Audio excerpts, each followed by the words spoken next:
तलाक की धमकी देना, इल्जाम लगाना,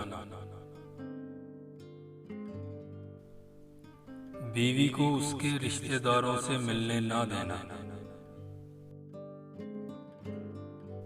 नुक्ताचीनी करते रहना, बीवी को वक्त ना देना, दूसरी शादी कर लेने की धमकी देना, बीवी को नजरअंदाज करना, तीसरे शख्स की वजह से बीवी से झगड़ा करना, बीवी के लिए पाबंदी,